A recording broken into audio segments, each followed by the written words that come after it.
Hi guys, all the repairs that I've just looked through look all good, so well done. Shoes looking shimmy. Let's just spend 3 minutes on sales stuff, and if we break sales down real simple, it's the greeting and then getting their details and then providing a solution for the problem that they've presented to us. And so to get to the point where you can provide a good solution for their issue, it's got to be got to have your details on the computer with name, address, phone number, etc. We do need to get all of the emails as well because that'll solve some other problems. But it comes back to the first thing, the greeting. If we're like, yep, how can I help? Yep, that's one sort of greeting versus hello. So it's a combination of smiling, speaking clearly, and moving forward. That's probably the best I've found for the greeting side of things. And then people don't know whether we're good at shoe repairs or not, so they judge us on our skills of paying attention, getting their name spelt nicely, and getting that all sorted out. So if you greet them nicely, and it's best if we take the initiative and greet them, because then we're setting the tone for it.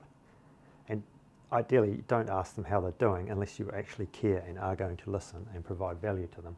But if they're having a rough day and you ask them how they are, and then they tell you how they are, then none of us are feeling happy, right? So you best just have an upbeat, positive hello as a welcome. And then they're going to say, hey, look, how can you fix this? And then you've got the idea, you've got the problems being presented to you.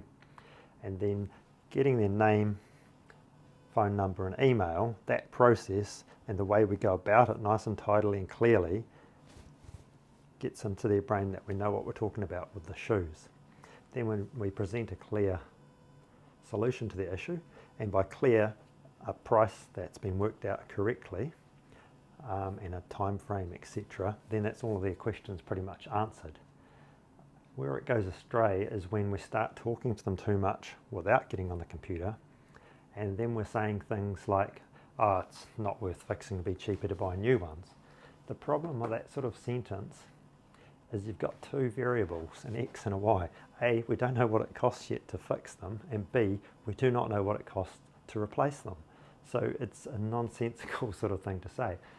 We get a general feeling sometimes that things are not worth fixing, but they've gone out of their way to come to us and ask us as a professional to give them a price and explain, what would be involved. So go ahead, jump on the computer, and you're much more likely to convert sales if we do follow that system and go all the way through. Anyway, that's my plan. 3 steps to sales: get the greeting just bang on, get the details, and then provide, a nice, tidily thought through answer. Things like $60 and 4mm tan and Wednesday at 11. Clear and definite, and then they can make their decision from there. Hey, have a good week anyway. Cheers.